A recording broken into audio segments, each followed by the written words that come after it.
Hello and welcome. This video is going to be our first start with making a enemy character, enemy object for our character to fight and to get killed by. We're going to use the zombie that should be included in the downloaded package. This zombie character is very simple. It's just a bunch of sprites. He has some attack animations, which we probably won't even use. Some dying animations, which we will use. Some idle animations, probably will use. Walk animations that we definitely will use. Alright, so you shouldn't have any problem with putting this together. I'm not going to go over how to make animations with this guy. This is something that we've already covered in depth. The only problem you may have is when you're importing any of these assets, make sure that they are set to be sprite, 2D, and UI, and to be a single sprite. These are not sprite sheets, they're individual sprites. If you set them up to be sprite sheets, you'll have problems. But since you're importing this, it should be just fine. The other asset package that is included is the Cartoon FX, which we'll get to later. Really simple cartoon looking effects. I like these a lot for this 2D projects. Some of them are pretty cool. You can see what they look like by simulating the particle system. You're welcome to check them out at your leisure. The other thing I have here is the zombie animations. So if we go ahead and bring in a zombie and see his animations, you can preview what those are. And the way I made them was just using the animations that I had for the zombie, and I made an animation for each one. All of the attack animations comprise the attack animation, or all the attack sprites comprise the attack animation. All the die or dead sprites comprise the dead or the dying or whatever it is, zombie die animation, and etc. and so on. Alright, so to start this out, I'm going to start with an idle zombie and bring this guy in. You see that he is pretty large, so we're going to go ahead and change his position. We'll drop it down to 0.5. The Z doesn't matter, but for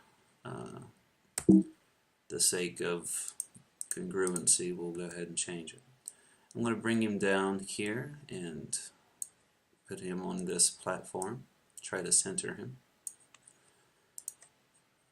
And first of all, let's talk about what this guy is going to need. Alright, so our main idea here is going to be a zombie enemy. Let's go ahead and use a mind map to map out what he's going to need and what he's going to need to do. So, and we'll call him zombie male because I have a zombie female too. Alright, so what's this guy going to do? Well, first let's talk about his components. We'll move the components over here to the left. And let's go ahead and make a couple more. So first of all, he's going to need a rigid body. No, you know, I don't know if I want to give him a rigid body or not. No, because the player is already going to have one. So, no rigid body. And we'll go ahead and set that to be red because he's not going to have that. And let's see, he's going to have a couple FSMs, and we'll color code the FSMs to be orange. And let's see, I'm going to go ahead and copy this. Alright, so our first FSM is going to be for movement. This is going to just make him move left or right. Alright. Then we'll have another FSM. Wow, that was weird. We'll have another FSM for collision detection. Okay. Now I don't want the guy to, well, I don't want to make this overly complicated, but I did go ahead and put this together prior. And whenever I put the dying animation along with the movement, it was coming up with problems because if I'm setting him to always go left or right, and then all of a sudden I would set him to actually then die, it was really kind of a hassle to kind of freeze certain states from happening unless I went in and set up booleans and this and that. So what I found was it was easier to make a separate FSM and then disable an entire FSM to disable the movement FSM. Now that might not make sense yet because it's something we haven't done, but we'll get there. So we're going to have an FSM for him dying. Okay. Alright, so let's take a look at him and what other things is. Alright, let's see. He will definitely need a collider.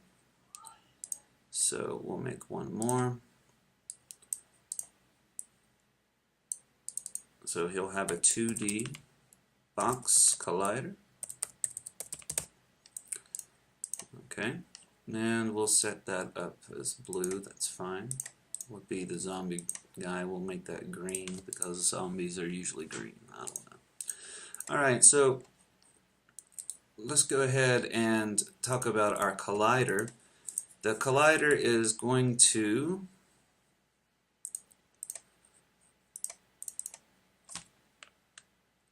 have all constraints, and the reason that it's going to have all constraints is because we don't want this guy to be affected by gravity, and we don't want him to move left and right through anything but code. Okay. Alright, so and let's see, our collision detection. You know what? I didn't have to do that there. I could have just done it as a note on this collider, but I don't want to do that every time. So let's go ahead and take this off, put that as the code there, and get rid of this one. Alright, so the FSM dying, what this is going to do is wait for the health of the zombie to reach 0 or less than 0.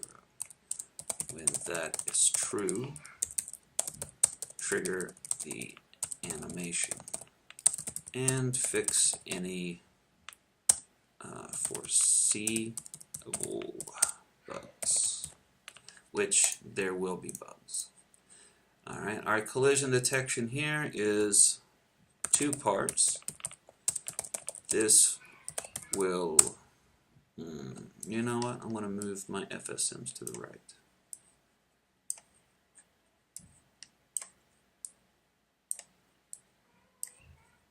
Alright, my collisions will be, let's say, first collision is going to wait for collision with player attack. When this occurs, we'll do some math. The attack rating of the attack will be subtracted from the health of the zombie. Okay? If the health Actually, yeah, we're going to have to put that here. Alright, so over here on the box collider, sorry, on the dying, we're going to wait for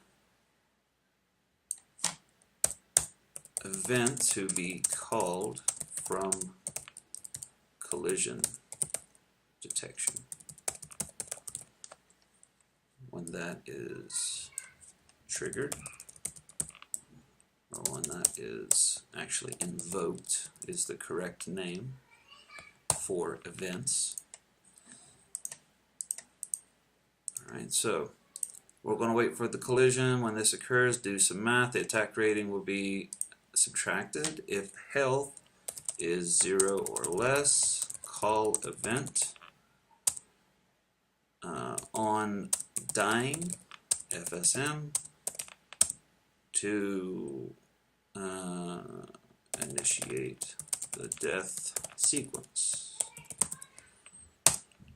Alright, let's go ahead and make this a little bit more readable. And 2, wait for collision.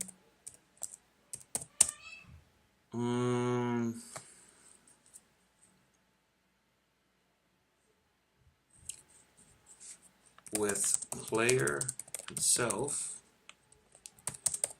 when this occurs, call event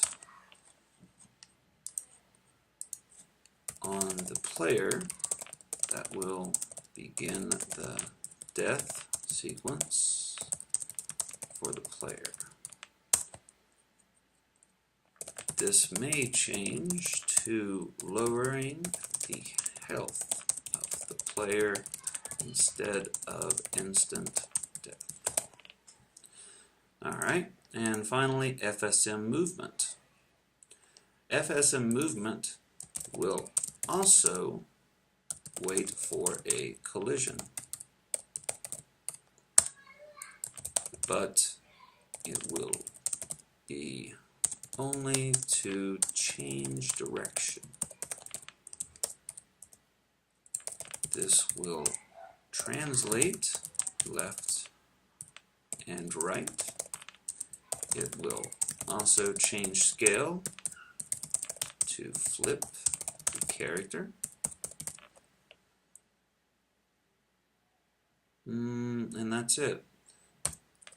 The collision will take place at the cliff edge to make the zombie ping-pong back and forth in the same area.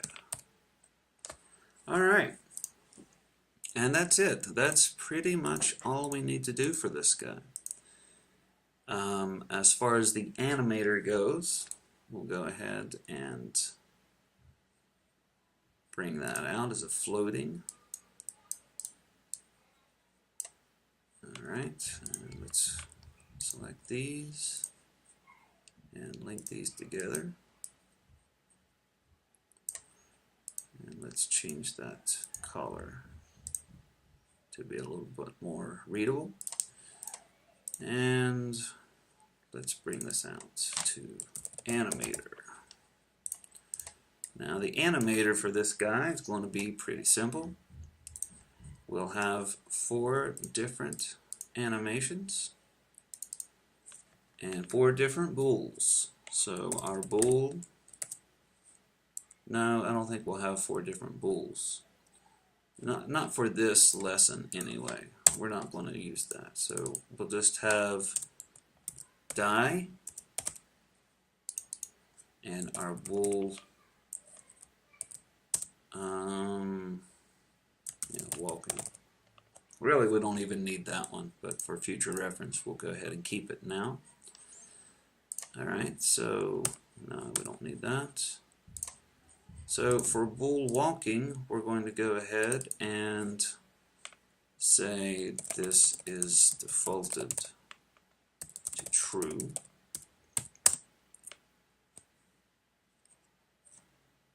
It does not Nah, we'll just leave it at that. Alright, and for this one, this defaults to false. If I can spell false.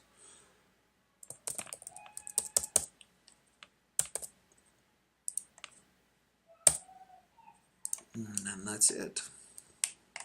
Now our die animation, no, that's okay. That's never mind. That's for the player. All right, so let's take a look at what we got. We have our components. Its guys is not going to have a rigid body, but he will have a collider, and we're going to make sure that our constraints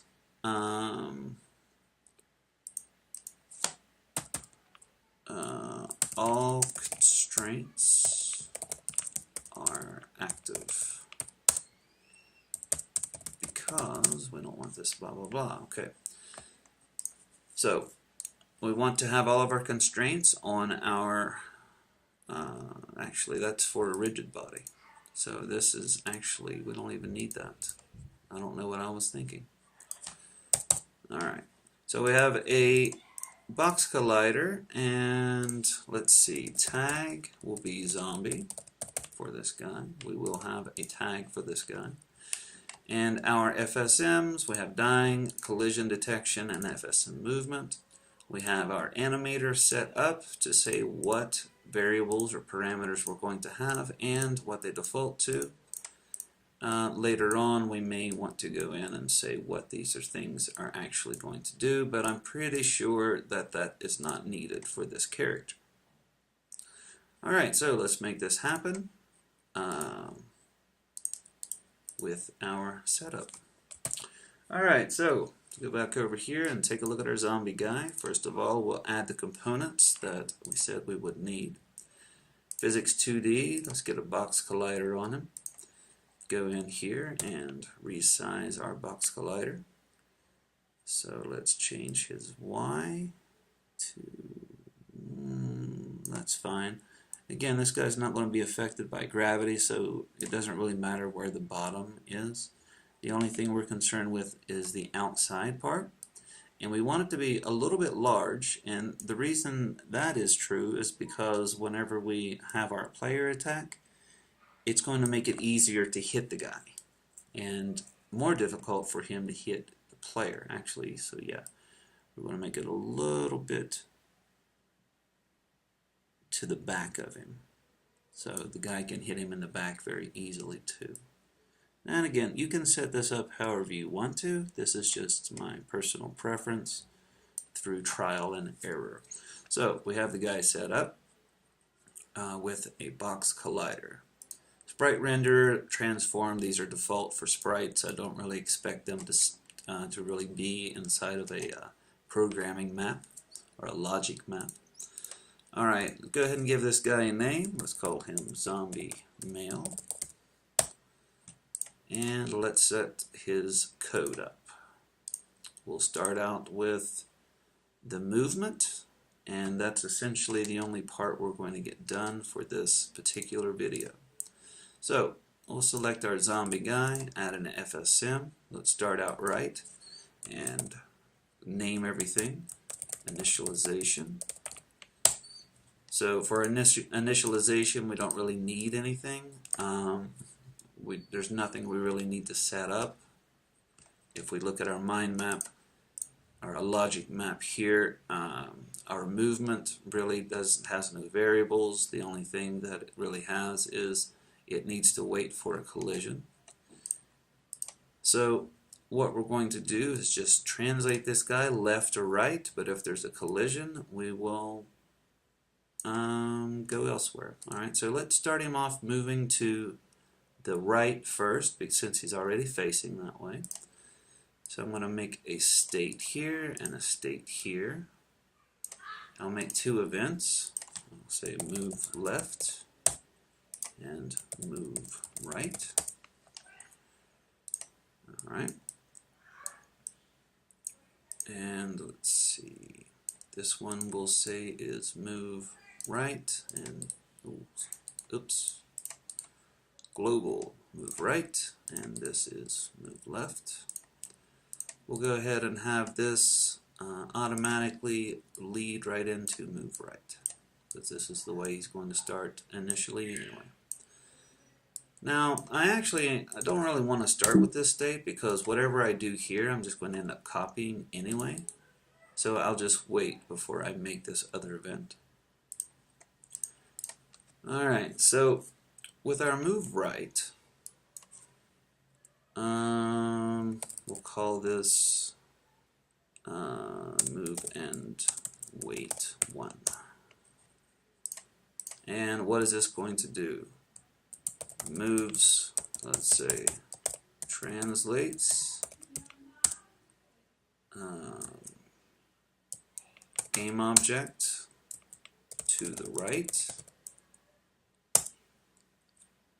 waits for collision with edge,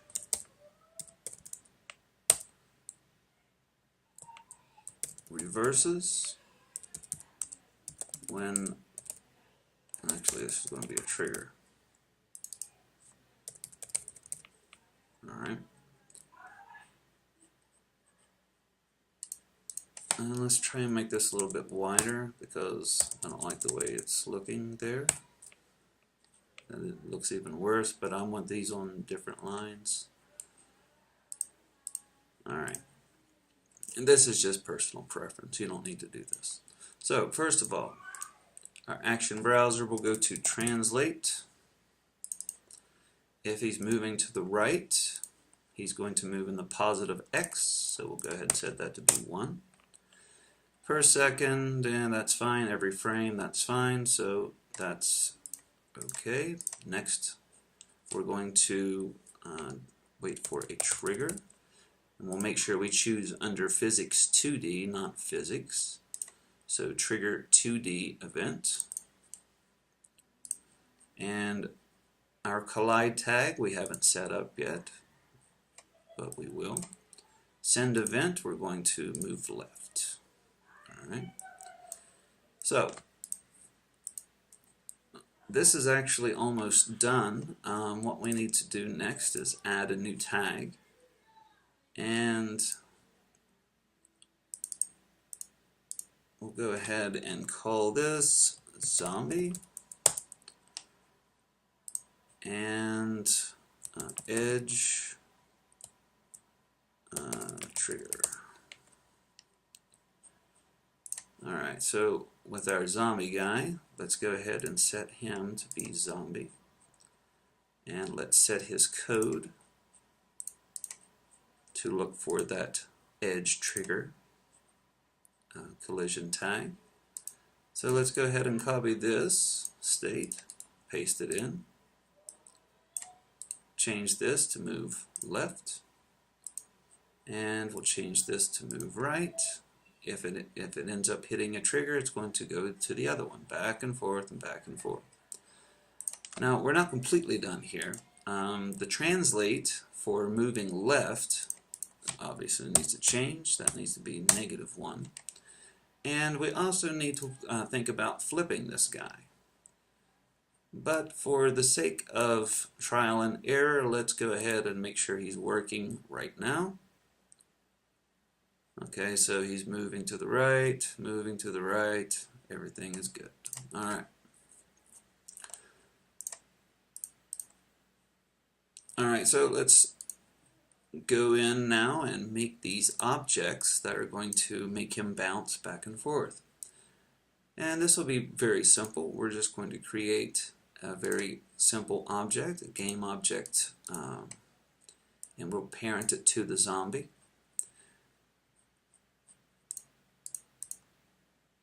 Well, it's already set up at the right place, I guess.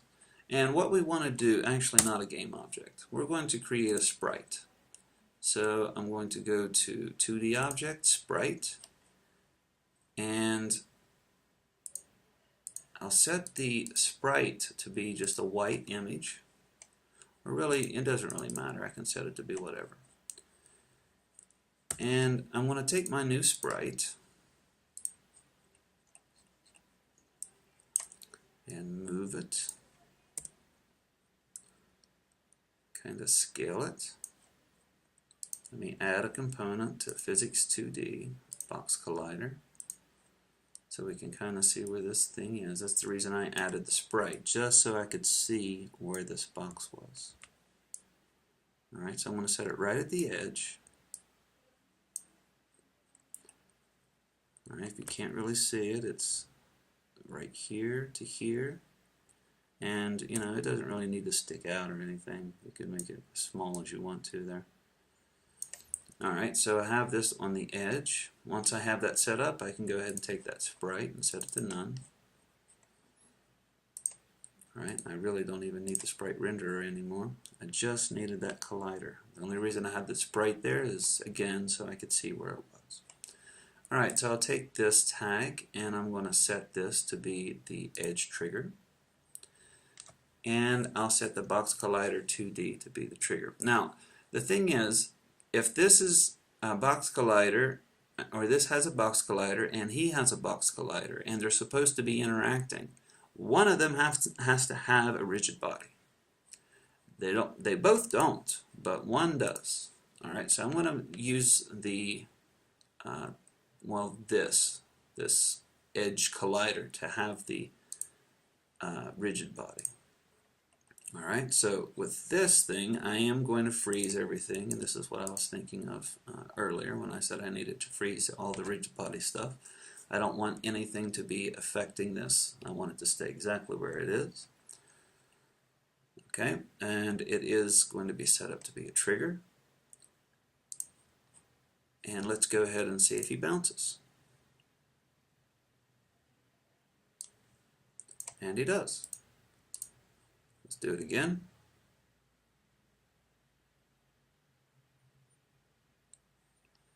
Okay.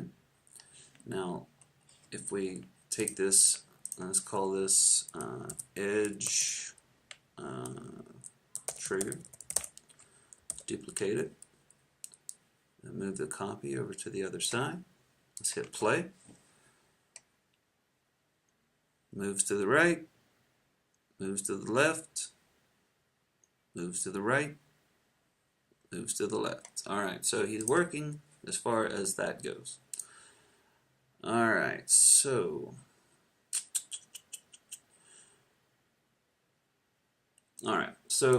next thing I want to do is flip him. Okay, now to do that, if you remember from the previous tutorial, or we might have done it in class, I don't remember. What we want to do is change the guy's scale in the X direction. If we make it negative, he will flip or mirror to the other side. So we're going to set scale for this guy, and we'll move this to the top. Doesn't really matter if it's under translate or not, but and on our X direction we're going to set it to, and right now it's at 0.5, so that's what we need to set it for. 0.5 for move left and for right, but when it's moved left, it needs to be negative. Alright, so we'll go ahead and copy the set scale, and then we'll paste it here, and we'll set that to be positive. Alright, and lo and behold, he does flip. Now I do see some problems here with the guy because he's going behind these this grass. So let's go and fix that. Go into our sprite renderer and we'll set his layer to 2, so he'll appear on top of the grass. There we go. Now obviously our next problem is that he's not animating, so we definitely want to fix that.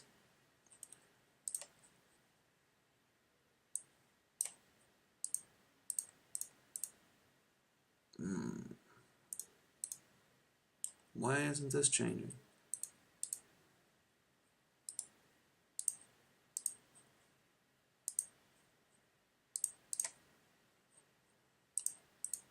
Oh, that's why. He doesn't have any animations, supposedly. Well, let's see. I already have an animator set up for this guy, and it's this one. But I don't want to just go ahead and throw it in. But this is something that we've already done.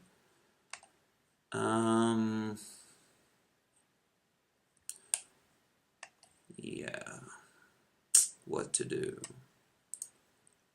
Well, you know what? We're going to go ahead and make another one. So I'm going to make another animator controller, and we'll call this zombie male. And we'll apply it to the guy.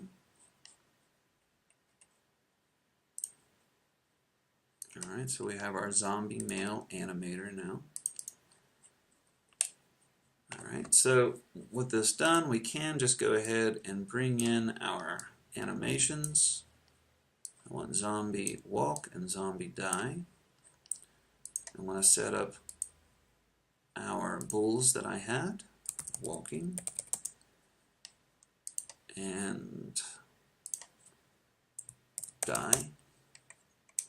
Alright, if we look over here, that's what we had, bull die and walking. Walking defaults to true. Alright, we'll make our transition down to die, and we'll just set that to, if it's true, go ahead and kill him. We don't need a transition back because once he's dead, surprisingly, a zombie does not come back to life. So our walk animation is the default animation. So let's go ahead and check out what we have now.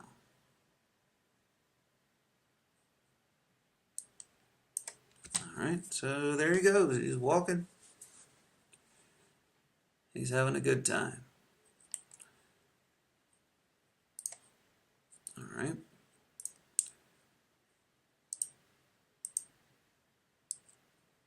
So I'm going to go ahead and delete that animator, so when I export this package it won't all be included.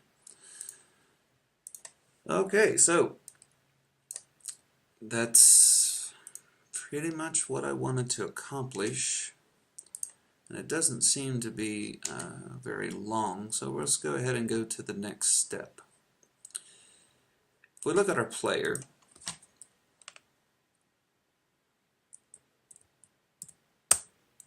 his animations work. We have our attack animation, and we have both attack animations. Now, this is what I want to do with the player. Okay, let's go ahead and make a new mind map. And I'm not going to do the entire player. I'm just going to do what I'm going to work on next.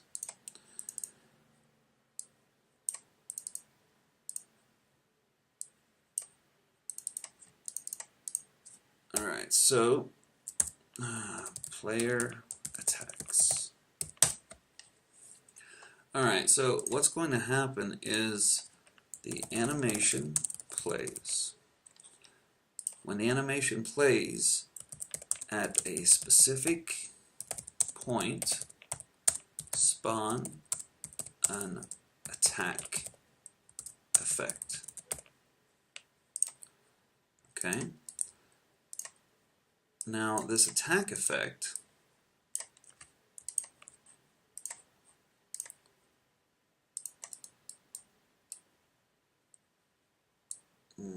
swap ins, okay. This attack effect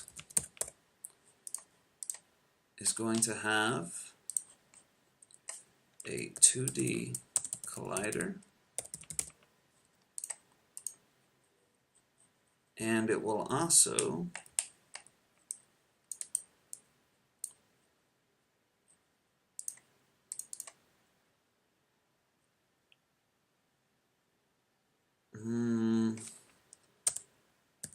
at an exact point in time too. Alright, what that means is it's going to wait until the animation, when it makes sense that this effect would be created. If we do it as soon as the animation starts, the attack effect is already out there before the guy even starts swinging. If we wait until the animation is finished and then spawn the effect, that doesn't make any sense either, because we're going to wait till the guy already throws a punch, and then we're going to throw the boom. We're going to show the boom or the whap or the slash or whatever it is. So we have to wait a certain amount of time and then spawn this attack effect. This 2D collider is just a 2D collider. It's just going to sit there. It will have a tag of attack. Tag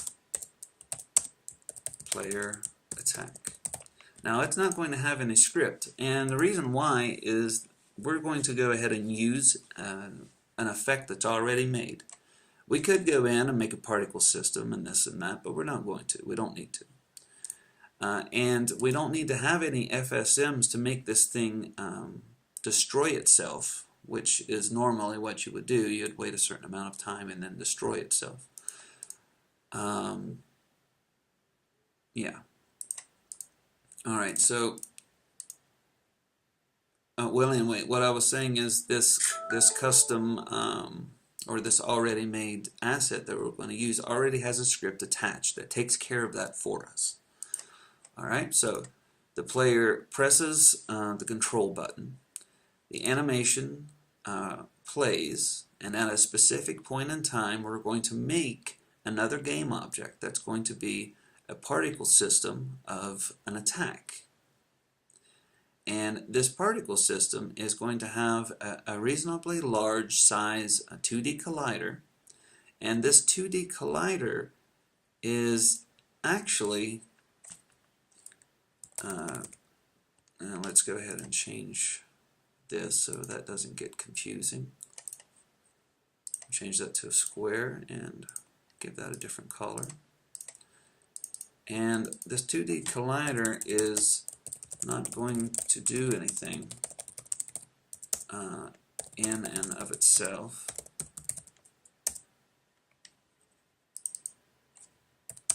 It will be detected by the enemy characters. Now this also is going to have one FSM on it, and we'll go ahead and make a sibling for that. The FSM only contains a int variable, and so we'll make that variable. Oh, right there. No. Alright. This int variable will be attack power. Okay.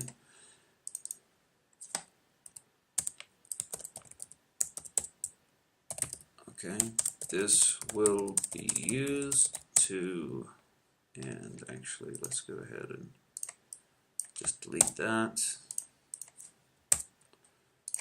Add one here. This will be used by the enemy characters to reduce their health. And that's it. So we're going to make this game object that is essentially a little animation in and of itself. It's going to have a 2D collider. It's also going to have an FSM. And let's see. We'll go ahead and put that over there.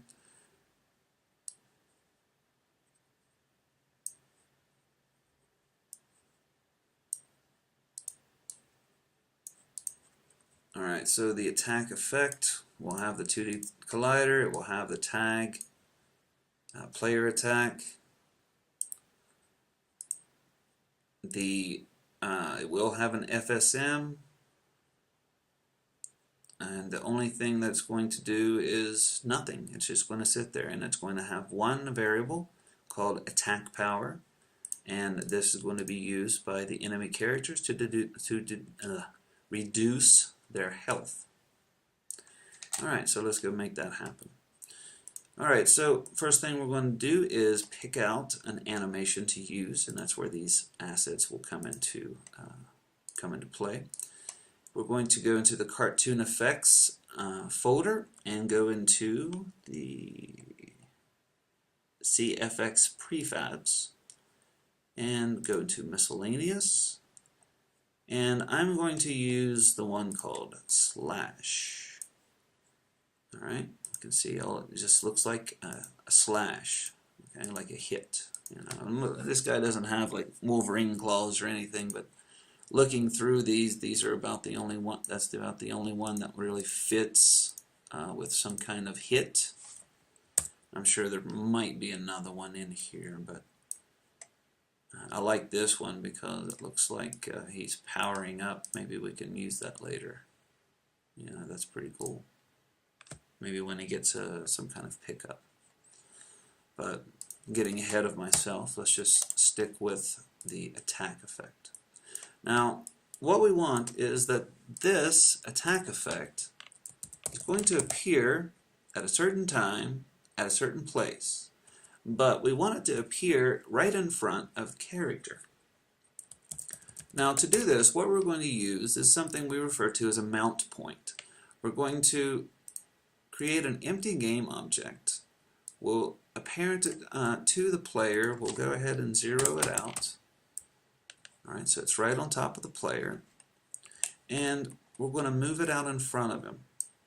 And this may take some work as far as where you actually place this. And what we're going to do is make this attack effect appear at that exact point. Okay, and so we'll call this mount point for an attack. Apparently I can't spell anything tonight. Alright, and okay, so on our player, let's go ahead and open up Playmaker and go into our attack animation stuff. Now, we don't want this really to trigger until after we actually instantiate or create that object, okay, until we make that animation. So I'm going to go ahead and move these over so we can make some room in between their actions. We'll make some new states. And we could take advantage of these timers to actually do something besides just waiting to really quickly, just to make sure we don't have any bugs. We're going to actually use these waits to wait a certain amount of time before we create this new game object, this attack. Alright, so we'll use the next event.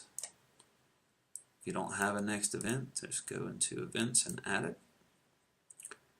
And we'll come down to this new state and bring that down. Let's zoom in so we can see what I'm doing. Alright. Alright, so over here, before we start messing with the timer, let's get the object actually working. So let's say create, there we go, create object. Alright, so what object do we want to create? Well, we're going to create this attack effect. Spawn point, we're going to use that MP attack. Position, all this stuff, we don't need that. That's really all we need. Now, ideally, we're going to use different objects for different attacks, but just to get this, to see if it's going to work,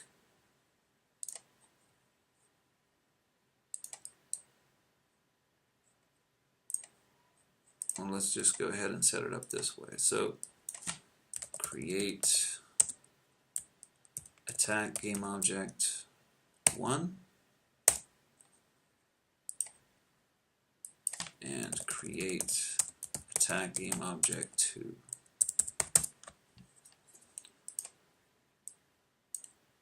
Now sometimes, and this is what's going to, it's probably going to get hung right here. It's going to just stop. So let's see if that's actually what happens. I can't guarantee that that's what's going to happen, but alright, so let's hit play and watch what happens when we attack.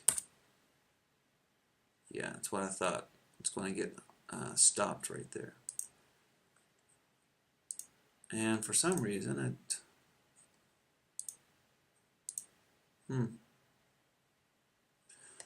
Alright, well, let's do this. We'll make this into a prefab down here so that we can create one of those. Alright, let's make sure that part works first.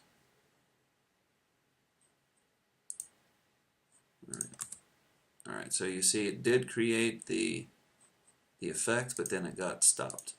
Now the thing is, whenever you do some of these states, they are going to just get hung up and not actually move.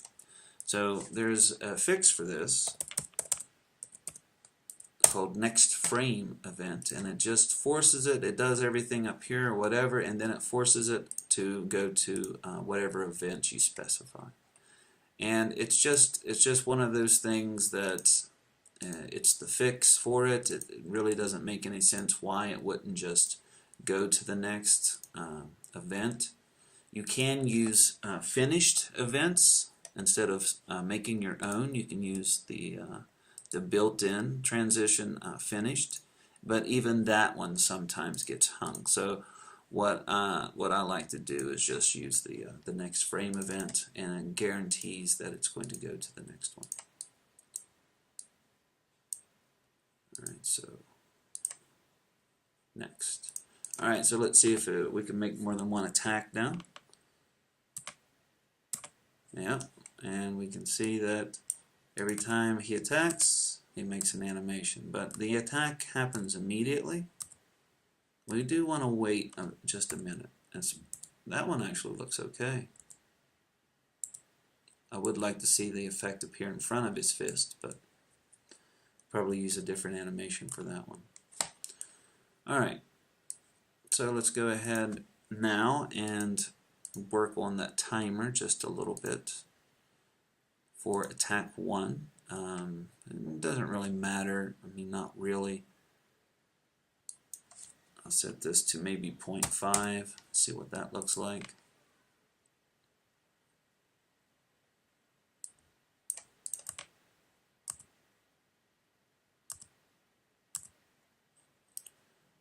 Alright, let's leave it in play mode and play with this time a little bit, see what works. Let's change it to 0.15.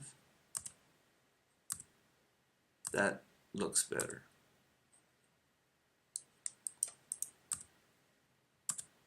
It doesn't appear until his fist is already out there, ready to go. Alright, let's change it just a little bit more, just a little bit more of a weight. Yeah, there we go. Alright, so with that done, and I actually have to, since I changed it when it was in play mode, I need to go and make that change. But as you can see, whenever you have it in play mode, you can go in and start changing these things until you get something that looks right. Press stop and then go back and make the appropriate changes that you were testing, you know, when you were debugging the animation timing. Alright, so I want to go and grab my attack effect now. And this CFX auto destruct shuriken script, that's what makes it destroy itself, so we don't need to worry about that. We do need to add an FSM to it though. And we're going to go over here and we'll add an FSM to this, and we'll just call it initialize. It doesn't really do anything. We will go ahead and set this up to do something though. I'll set this up to do attack power. Alright. Now, we could go in and set this up to be a default amount like that. And that's fine. But what I also like to do is prepare for later, whenever the guy actually would power up. We can go in and change this variable that way, but I also want to go in and initialize it just in case. So we'll set FSM int. And what FSM? Well, this one. What's the FSM we're changing? FSM, and that's going to change real quick. We'll just call this logic. So that means that's now logic. The variable name is attack power, and we'll set the value to be 10. And that's it. Okay. And we'll apply that. So that should pretty much do it for this. Let's go ahead and delete that. Drag one of these in, make sure it has an FSM attached to it. Yes, it does. And we also need to add a collider to this guy. So we'll add a box collider. And let's drag him in.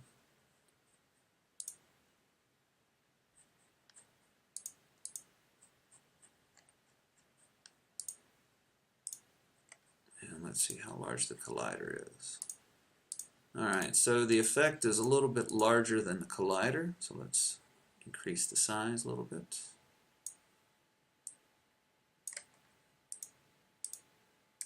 Alright, that's better. And we'll add a tag for this object, and we'll call this tag attack player attack, or what do we call it? Yeah, player attack.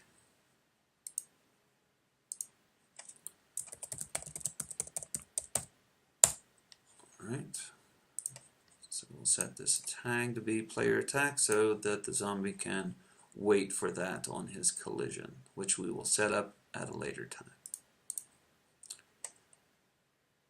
Alright, apply this to all the prefab stuff, and there we go. So let's do a quick test. We can see that this attack does happen far enough in front of the player that he'll be able to hit the zombie before the zombie hits him. Alright. I do want to make sure that once my debugging is done, I go in and uncheck the state labels for the zombie and for that effect.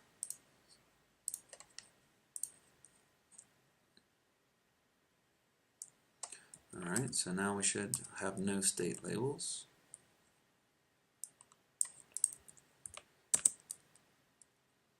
Now, obviously, there's going to be problems, like he can instantiate one of those when he's jumping, and these are bugs that will be worked out later.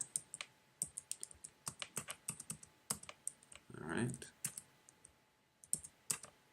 I think I want the player to appear in front of the zombie, so I'll have to take care of that. That's because he's set to be 2.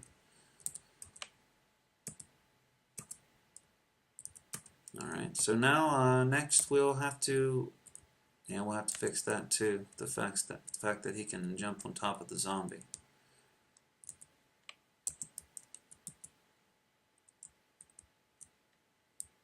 But we'll take care of that later.